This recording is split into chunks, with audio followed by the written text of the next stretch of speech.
I felt a little bit like that. I was at it's a modern art museum in Pittsburgh called the Mattress Factory, but they have these cool infinity mirror rooms. But they played like this kind of, I don't even know how to explain it, like ambient music. But it puts you in this space where it's like, it's calming, but it's like, I don't know, just really... Yeah, that's good. They know what they're doing. And I totally see where you're coming from. Implementing music to open up people's minds to like the art is a good idea. And you're talking about, sorry, when you said emotion earlier, that kind of made me think about what you were saying earlier. I've been really just kind of reinforcing the idea this year that intuition and emotion aren't just something to be like contemplated, that they're a highly developed skill for survival that God's put into us. So like going back to your whole emotional thing, like that's not just, I don't think that's necessarily a faulty thing. It's something you should probably listen to. Yeah. Because like you said, you might be able to save that person, or like you might be able, I don't know. Yeah. There's a lot to unpack there, but like you're totally right about that. And I've been trying to tell people, like, really listen to that, because like you could avoid some trouble there. Like if you're having a good day, but this one thing, just your emotion feels bad, don't do it. Do not do it, because you might regret that. Something bad might happen. Like, it's just, like, don't ignore it. Like, obviously, God speaks through that. God speaks through our emotions, or like what I was saying when I saw that piece of photography in Berlin, like that shaking, that trembling in my heart, like that's God speaking to me, saying like, this is like polluting you, or like, but. Now, do you think was it the subject itself, or was it just the purpose behind it? No, so, I mean, art is like an intertwining of so many things. So, like, I don't know. It might be the artist's heart behind, like I've seen that too, where it's like, this film made me feel really gross, or just like I feel slimed after I watched this film, even though it wasn't, the content wasn't bad. It's not like people were getting like raped and murdered. But it was almost the director's heart in the film that influenced it. And so I've noticed that certain films, it's like I can watch some films where it's like the film Seven or something, and it's like something, it's really dark, but it doesn't make me feel half as bad as this other film that's not nearly as dark, but there's some there's a spiritual aspect that somehow got imprinted onto the art. Well, you know what I think, and going back to Eyes Wide Shut, it's not a lot of people's favorite Kubrick movie, but here I'm so glad you like, dude, you're making me realize things in real time here. At that time, I had a lot of resentment towards the Hollywood culture, just what you're hearing about, like the raping and just all the bad stuff. And in my opinion, I think Kubrick knew about that, and he was showing you what things are happening in Hollywood with these weird masquerade orgy parties where all the people are people like in power, in that film, and they're all the people that are doing these horrible things. And then like, Tom Cruise doesn't know if that girl was killed on sacrifice on behalf of him, because he was an intruder coming in, and he wasn't in the group, but he was at this party. Well, I didn't finish the movie, so I probably didn't see that part. Once good. All the orgies were happening, I get it. Trust me, but like everything before that, I was like, wow. I mean, Nicole Kidman and Tom Cruise's acting, and just like, even, it's Kubrick, so like everything is highly stylized cinematography wise, and it's just beautiful. So that's what draws me in as a cinematographer and photographer. I'm like, every frame is a painting with him. But then once I got to that, I was like, channel, by the way. I just was like, I don't want my heart to be contaminated. I get it. And I watched some pretty heavy stuff, like I said, but there's just certain things that I'm just like, this is not good. I never thought about that. Like, you're meant to watch certain films whenever you're emotionally ready and receptive for it. I think I was, because, I mean, viva la independent film, in my opinion. I can't wait until, I don't know what this has to do with that. I'll eventually put a bow tie on this, I promise. Okay, let me just finish that thought. I can't wait until film. like with Spotify and streaming and independent recordings and like book writing, I can't wait until the masses realize that the film industry is that at that point, to where it's like you can make a movie, you can basically pull a Robert Rodriguez and then also publish your movie to the masses by yourself. I can't wait for that. Yeah, I mean, you can, with Vimeo on demand and stuff like that. Dude, Amazon Creator Studio, you can publish your movie to Prime. Like, I can't wait till like Netflix and all these places get there. Yeah. I had something to do with Eyes Wide Shut. I forget, maybe not. I'm so sorry. No, you're good. I don't know. I guess, I don't know. I mean, we can move on. Yeah. Oh gosh, I'm so sorry, Josh. See, this is the problem. I have like ADD, and my mind just goes 20 different directions. Just go to your next question. Okay, sure, I'll go ahead. Okay. I don't know if people will want to listen to this for like 2.5 hours. No, you're good. Yeah, you're right. We were working. I think like staying below an hour is probably good. Sure. Yeah, I guess. Okay, since. Yeah, the main reason I wanted to, like, obviously I love filmmaking, but, like, God's most important. Yeah. So, and we were just talking about this earlier. And I've talked to Stephen Paul Smith a little bit about this, but what's, like, the history of Kingdom Church and, like, what's the kind of the mission statement, I guess you guys want to do with the St. Louis area, and, like, what is, like, the demographic of St. Louis as far as God goes, and, like, just all that kind of stuff. Yeah. So Kingdom Church is a really new church. Started last year about this time by couple, Ryan and April Hart. They felt called to start a church in St. Louis, and then slowly, like their team just kept growing and growing, and then they got the name Kingdom Church. Wow. And while that was happening, my wife, Hannah, and I were also praying about the future, and we were planning on actually going back overseas. We were talking with mission organizations in Belize, Central America, and Budapest, Hungary, and India, and a lot of places we were planning on going.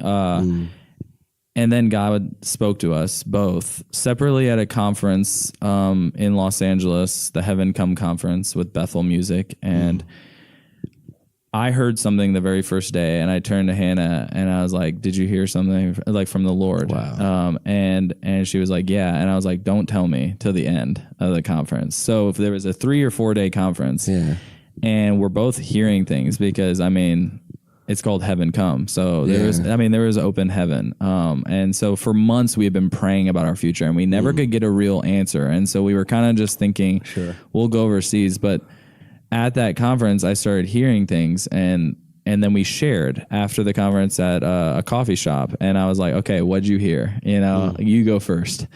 And everything she said was word for word what I had written down in my notes app on my phone. And it was plant a church in St. Louis, stay in St. Louis, plant a church in St. Louis, and also continue on in the work that her dad has done. Her dad's been a pastor for 30 years in St. Louis. So, he's already plowed the ground here. So we're like, also there was that. And I was like, really? Like, so I was ready to leave St. Louis. No, you're good. So, like, amidst what you were hearing, like, the speakers say, it was like... No, it was usually during worship times. Like, so when we were singing songs, I would call them, like, in prophetic community or whatever, a download. So, like, it's more like all of a sudden in my heart, I would get an impression, and I would hear, it's not an audible voice, but, like, I mean, there's probably teachings out there about hearing the voice of God, and I learned about it in YWAM. And I don't hear God every day. Like, sometimes I pray and I don't hear anything. But prayer is supposed to be a two-way conversation. Sure, it's not just us, on our knees next to our bed, going, "Oh Lord, help me." See, I think that's a little bit of the bless dogmatic. Me. That's religion. Like, like relationship with God is what Jesus gives us. And so it should be a two-way conversation, but a lot of Christians don't know how to do that. Sure. And so what you do, I mean, just pray your prayer and wait and wait upon the Lord that's in the Bible and listen, and you'll feel something, you'll hear something, somebody else might speak, like maybe I'm the one who God uses to speak into your life, or you're the one who, like, so you got to have your heart open to so many things. Maybe he'll speak to you through a picture. Maybe you get an image in your mind. Maybe it's a piece of artwork that he leads you to see, like stuff like that. Like I'm sorry, my bad. I get really excited when you say stuff. God's spoken to me. Like one time, I was like, I was in China, and I was really like, I want to read the Bible. Like I need to get in the Word, and I just couldn't. Like for some reason, I was just like, it was just not working. And then he was like, watch Forrest Gump. Watch Forrest Gump. Watch Forrest Gump. And I was like, why? This is weird. I should read my Bible. That's the religion in me. And then I went and watched Forrest Gump, and you know what? At the end, when Forrest Gump meets his son, it hit me like a sack of bricks, and I just started weeping. And like it was the Father's love, and he just poured it out on me. But it was through that piece of artwork. It was through that film that he spoke to me, not through the Bible. He speaks through that all the time too, but I'm saying he can speak through so many things. Yes, exactly. That's my point. Going back to my church, you can't limit to God just this one way.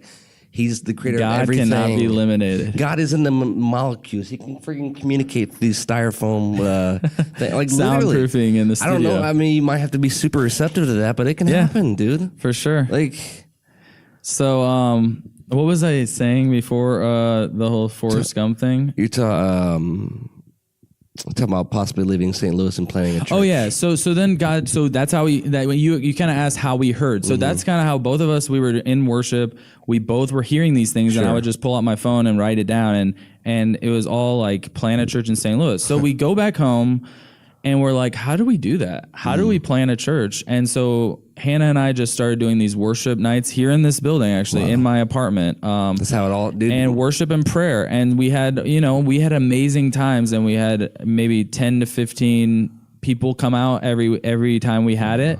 And then we met Kingdom Church. We met Ryan and April and Jordan and Matilda and all the people who had... Shout out to y'all. Yeah. And so we met them, and we were like, this is the same heart of what we're carrying, and they're planting a church too. Because at that time, it was in like a preliminary stage. It was also like in a house doing worship and prayer. And so they were launching in August of 2018, and this was at the beginning of this year in January. And so then I started praying, maybe this is the church that God called us to plant. Right. And so after a couple months of meeting with them, and then we told them, we really think that this is the church God spoke to us in LA to plant. And so then we joined up with the leadership. Wow. And since then, there's been a couple more people, and we have a great leadership team of people who have done ministry all over the place in different spheres. And so we're worship leaders. We're on the leadership there, and we got into Crave Coffee House. That's a unique story because like right before August 25th was our launch date, and we had been looking at buildings all over St. Louis, and we just couldn't find one that would suit us. And finally, it was like 2 weeks out, and most of our leaders were down in Birmingham at a conference, and so I was like, or it was like maybe 10 days out, and I was like, God, we need a place. Like we need to tell people where we're going to be. And I was sitting at my desk, and I was on realtor websites and stuff. And then I was like, Crave Coffee House. That's that cool, like old Lutheran church, like built in 1860 or something. Crazy. And it's turned into a coffee shop, and it's more like modernized on the inside. And I had been there once, like 2 years prior, and I just, it popped into my brain. That's what I mean. Like God's speaking, but you got to be listening. And it was like, I'm going to email them. I'm just going to email them and see if we could get in there and if they rent their space to churches. Wow. And I emailed them, and they had a great response, and they were like, yeah, you can rent it Saturday nights. So now we're at Crave Coffee House at 3500 Caroline Street. Wow. We meet on Saturday nights from 6 to 8, and we've been having about anywhere between like 65 to 100 people come every time since we launched. And it's just what Kingdom Church is about. You ask, so that's the story of how it got started. And then what it's all about is our statement is presence is our priority. People are our passion, and cities and nations are our responsibility. And so that's our dichotomy or whatever, not dichotomy, but that's the way we prioritize things. So like the presence of God, meeting with God, encountering God in worship is our first thing. Then loving people well is our second thing. People are passionate. And then also missions, impact, changing cities, changing a city like St. Louis to be called the like most violent or then there's all these boarded up buildings like, you know, we want to, that's our third priority. So it like that is a priority, but it's like, it's not as prioritized as the presence of God, people encountering the love of the Father, people finding out their true identity. And so that's a little bit about Kingdom Church. Wow. I love it too, man. I like I said, I don't know what the demographic of like religion is in St. Louis, but I really hope you guys do come to Alton, just because there's a lot of Catholics. I know that. Yeah, there's that, but also there's a lot of Catholics. But I mean, there's also a lot of pessimistic, agnostic atheists, and I don't look down on them. That's true, but that's really and that's why I try. Like sorry. No, you're good. No, go ahead. I was just gonna say, I think I remember reading like a statistic that like more than 50% of St. Louis city area. I don't know about the metropolitan, but the city area is more than 50% atheist. Really? So called to do it more than now than ever. It's kind of like Mark Driscoll with Seattle. They're like the most religious city. Oh, really? But he played at Mars Hill, and he's since grown. I think not part of it anymore, just for like kind of internal reasons. But I mean, they blew up because he's like, I don't know, he just no BS, just straight to it, and like he doesn't fluff up kind of the messages. He's like, hey, be a man, like, you know, put on your boots, stop doing what you're doing, stop being irresponsible, stop abusing women, stop, and. I mean, you kind of have to be that way sometimes. It's like tough love, you know? Which, by the way, I might actually have to refill my my meter out front. Oh, okay. Yeah, I did it at 10:30. I paid for 2 hours. Oh, okay. Yeah, I think we've been going for it's 12:20. Okay, yeah. If that's okay. Yeah, that's fine. Okay. Maybe just pause. Alrighty. So, yeah, I had to, sorry to those listening out there. I had to go and refill my... there's actually 2 minutes left on it on the things. On the meter. Nice. I don't think it's not as a big city as Chicago, so I don't think. Oh, you'll get caught. Really? I've gotten so many tickets. That's the other thing about living downtown is like all your friends when they come over, they have to pay the meter and everything. Like if it's during the day, so it's good you caught it. Yeah, they'll get you. They'll get you $15 every time. Which I could probably get away with, honestly, just because I'm an Illinois resident. Yeah, and just not pay it. Yeah, but so yeah, I just want to let you know that's why there's this transition from our last segment to this. But yeah, you're working on a Netflix project. I found that really interesting. But yeah, how in the world did you get on that? Yeah, get there. So yeah, I was this last couple weeks. And I mean that in the good way, by the way. It's just like most people think like LA and New York and big cities. Yeah. So I mean the last couple weeks, it's been a pretty big exponential growth in my career. And it's been good. For example, I was doing this job. It was really just for fun because I've been a freelance cinematographer for going on 2 years soon. So last year was my first year, and then this is my second. And last year was just like grinding all the time, and this year it's been going a lot better. But for fun this year, I like biking. I like and so I picked up a job where I deliver food on a bike in St. Louis. It's called Food Peddler, and so I was riding around delivering people food. I see your legs are looking pretty muscly, man. Pretty kind of jacked, dude. And so I deliver food to this photographer, and I'm like, hey, I'm also a photographer, and me and her start talking, and she's really established in St. Louis, and And she's like, I've been wanting to get into motion. And I'm like, well, I want to. And she does a lot of food photography. And I'm like, I love food shows like Ugly Delicious or Chef's Table and stuff like that. And I'm like, I've been wanting to do one of those. So I end up doing one with her on this butcher shop in Maplewood. Oh, yeah. Bulliard's Meat and Provisions. And you can find that on my website. And it ended up going really well. And that was a passion project that me and her worked on. So passion project means there's no money involved. And so everyone's just giving their time and we're making a project for the sake of it. And to get it on your website, to get it at like, so she can show clients like, this is the kind of stuff that I can direct. And in hopes of getting more work. Well, she was able to bring me on 2 commercial jobs, one last month, one this month, in Wisconsin and in Texas. I just got back this last Friday from Texas. And so that was some more commercial work. And then a local production company, Fathom Studios, brought me out to DP, director of photography, a job here in St. Louis. And that's the one you saw where I was working with the Alexa Mini. And so the last couple of weeks have been like, and that one was really fun. That was in like a gym and we were working with like, you know, lady boxing and stuff and working out and just some really fun stuff. And that was my first time working with that camera. So that was, I loved it. And was it a pretty good transition from the Blackmagic to the Ari, or is it pretty similar, I guess? Yeah, I mean, the Ursa Mini 4.6K is the camera I own, and I love its menu system. I love the touch screen. It's super simple compared to like Sony cameras. They're all like their menu system is hard to get to know. I wish I knew. And I came from the GH4, and GH4's menu system's all right, but the Arri menu system is just great. They don't use a touch screen, but everything is just simple in it, and it's super easy to figure out. It was a heavier camera than the Ursa Mini, but we had the Easy Rig Vario 5, so I was carrying it around on the Easy Rig for about an 11.5-hour day.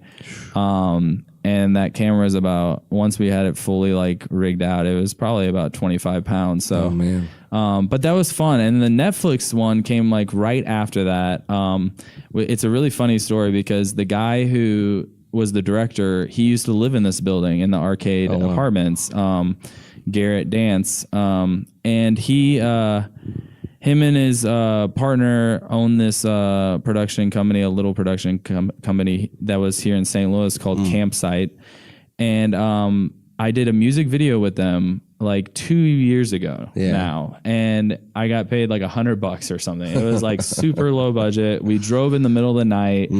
We filmed with my GH4 and my Ronin, and it was way out in Tonka State Park out there, like 3.5 hours away. So we'd start driving at midnight so that we could get there before the sunrise. For golden hour. And then it was all this like foggy, and it was this like super emo band. Like the music video has, you know, probably like 20,000 views on YouTube. So they're a pretty popular band. Esoteric. But anyway, so that was the only thing I ever worked with Garrett on. And then he moved to New York and he got hired on like a production company or ad agency. And he's been working with Netflix for about a year now, doing more like promotional type videos, more like behind the scenes and kind of like promoting the next season and stuff. And so the show that I got to work on, which I can't talk about too much, but was filming in Illinois. I can't say where, but that's why he brought me on as the DP for the behind the scenes crew, because it was close enough, like St. Louis, that we could drive to it. And so I was brought on, and then I was able to like kind of handpick some crew members that I liked, that I've worked with. And so that was really fun. So I got to bring on like my friend. I didn't know you were to that level. Well, that was the first time I was actually able to like, usually I just do everything, like I get hired as the DP or like a lot of the stuff I work on, it's like, it's hand to mouth for me. So it's like, I'm getting paid direct to client. And so I can't hire a bunch of people because that would come out of my like paycheck, you know? Yeah. I mean, you know, if it's a music video and you hire me and then I hire like 3 other people to work with me, I lost all that money. Yeah, no, you're right. And so, but this one was the first time where it's like, this is someone else's budget and they're asking me, you got to fill these roles for B camera operator and sound engineer, an assistant camera, and then 2 PAs. And I was able to give all my like different people that I've worked with names, and they brought all of them on for the show. And so what I did was basically me and the B camera operator ran around with Easy Rigs and Ursa Mini, Ursa Mini Pro and an Ursa Mini 4.6K, and we shot behind the scenes of the actual show taking place. It's like a documentary reality TV show. It's one of the most popular ones on Netflix, but I can't mention the name. No, it's okay. Don't. And I can't say where we filmed. I don't want you to get in legal trouble. Yeah, because it's for their next season that will come out next year, so I can't spoil anything. But yeah, it was fun to see them work. I mean, they had a huge crew, like over 25 people, maybe more, and like multiple camera operators, and just to see how like the directors just made that show. And so that was a 2-day shoot, and that was really fun. Oh, wow.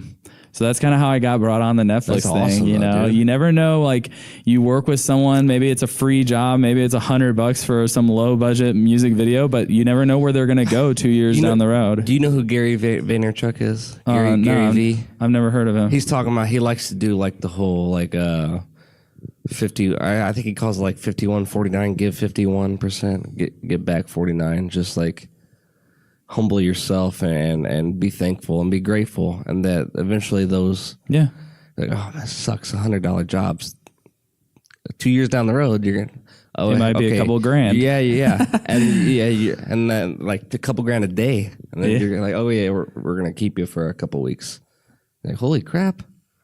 It pays off. Or I delivered the lady food, you know. Dude. It turns out she's a photographer and she's working a lot in St. Louis, and so I ended up getting on 2 other commercial jobs that pay really well. You know, it's like you never know.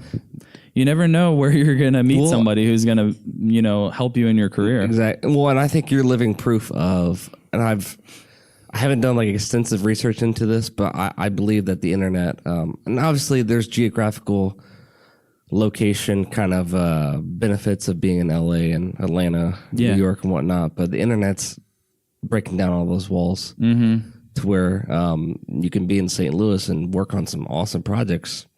Well, I also think like, so that was kind of because there's like large studios there, you know, and they have a lot of like government funding or whatever, incentives, I think it's called, like state incentives. Oh, you're talking about Atlanta? Like, Georgia has it right now, and the Carolinas have it, and then also like LA and New York, there's a lot of big sound studios and whatever. Well, now with Netflix, it's like, so that show was filming in like the Midwest. So then if you're a crew in Midwest, you'll be brought on. You know, a lot of the crew members that I met on that show, because I was doing BTS video, but like the people who were actually working on the show, they were a lot of them lived in Kansas City, and they just got brought on, and they're working 95 days. Like, holy cow. That's how long it takes to film like a whole show. And so they're working, like, I think he said 18 weeks, 16 weeks on out of an 18-week schedule. So they have 2 weeks off, but like they're working like 5 days a week or 6 days a week. So that's probably 12 plus hour days. Yeah, 12-hour days. And it's like, but I mean, it's good money. You probably like in those 4 months, you make enough to like survive the rest of the year. Well, yeah, but, people talk about like unions and like, you know, the whole 8-hour days, but it's like, if you're doing what you love, 12-hour days, it gets grinding. But I think most people, I usually stick to a 10-hour day, but day. Like that they were doing 12-hour days, and I'm like, I don't know how these people do it. Like, especially they were shooting on these fully rigged out FS7s. I mean, those things were like 30 pounds. I felt one of them, and they just had them on their shoulder. They didn't have any easy rig or anything, and I don't know. I was like, hats off to you guys, because you're just working. Dude, and they were on their like 56th day when I met them, or like something like that. So they still had a good ways to go, but more than halfway.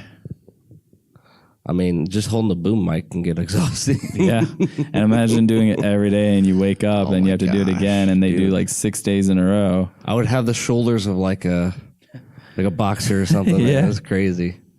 So that's kind of my story of like just the last couple months of work and how I got on that Netflix show. And you never know how you're going to get hired for something. Well, and the whole geographical thing too, that Emma Maslone, she said there's been people from Montana. They're like, I'm here to work and I'm going back to Montana. So just like, I love it, dude. I can't. Like when you said that, it got me so excited. I'm like, see, my theories, even though they're not well researched, aren't exactly total BS. Like, if with the internet, I think if your work speaks for itself, people will find you. That's what I say to people. Like, I never went to film school. Good. Yeah. And I know you said that you did earlier. Yeah. I never went. I had been doing photography and then like I said, I became a missionary overseas and stuff, but I kept developing my craft. And so finally, even when I moved to St. Louis a couple of years back, I was still like living as a missionary, working at a ministry here up until last year, like 2017 March. And then I felt like God was saying, you need to go full-time freelance. And I took a step, and I had only been married for a couple months. So it was a big, risk, but I've never looked back. And it's not easy being a freelancer. Like, it's not always fun. Sometimes I'm like bored and I'm like, I have no work. And then sometimes you're slammed with a ton of work, and then you're like, oh my gosh, I'm dead. And then, other times it's like, you're just like creatively you're exploding, but you don't have any you don't have any funds to like make this stuff, or I don't know. So it's kind of a up and down. It's like a roller coaster where like most people are they love the stability of like, I go to this job, I make a certain amount. Like some months I make really good money, some months I don't. You know, it's like that's the freelancer life. So you don't know what your paycheck's gonna look like next month. But dude, just the freedom of like having that option too, I think. Yeah, well, we wouldn't be doing this podcast right now in the middle of the day. No. Yeah, seriously. Yeah, 12:45 or whatever it is, 12:47. Well, I think it's cool the apartments. I don't want to say like I almost said the I'll just say the apartments you live in. It seems like they really understand that to the fullest and like try to work with you where you're at. Yeah, I mean, the apartments that I live in, I can say it, Arcade. Okay. The Arcade is downtown St. Louis, and they're like they get government grants to offer artists like lower income housing. So they basically chop your rent in half. And then there's all these artist studios. So like right now we're in the sound studios in the basement for musicians or podcasts. And then there's also a painting studio. There's pottery studio. Wow. There's photography studios. There's a dance studio. There's all sorts of stuff. And then there's the rooftop, the 19th floor, which I'll show you. I mean, it's awesome. Up there, there's like plasma TVs. There's a pool table. I've shot a lot of different like interviews and stuff up there because it's just beautiful. You can see the whole city. Well, you kind of explained to me how they're able to slash the rent in half.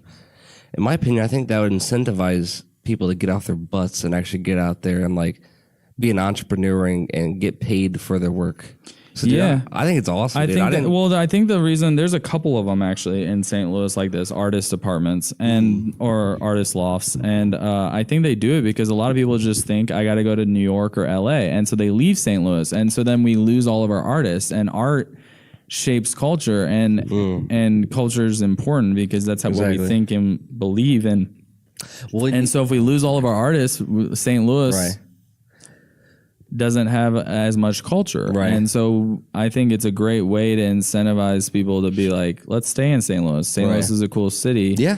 And it's more easily it's easy to live in because like it's a lot more affordable. Yeah, a lot more affordable.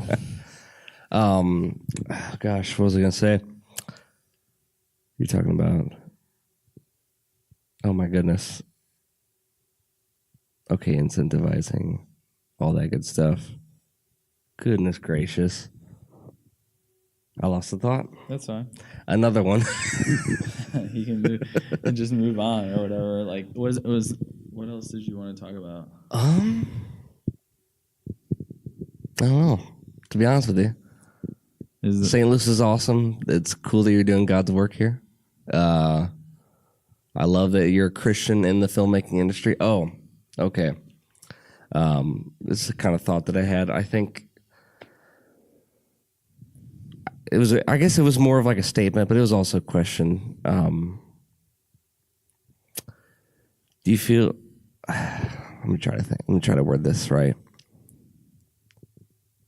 I think it's cool that you're a Christian in the filmmaking industry because it's very nomadic and because there tends to be in the artist community, I found a lot of nihilistic, atheistic, agnostic views. Do you feel like some of your, I guess, let me just say it this way. Do you feel like being in that environment has done a lot of strengthening to your faith than just being in a bubble? Like you really had to rely on the Spirit of Christ and whatnot. So I mean that is interesting. I don't know, like, because I've never been somebody who's like just like in the church bubble. Like I said, like I got away from that, and in high school I was into like drugs and partying and everything.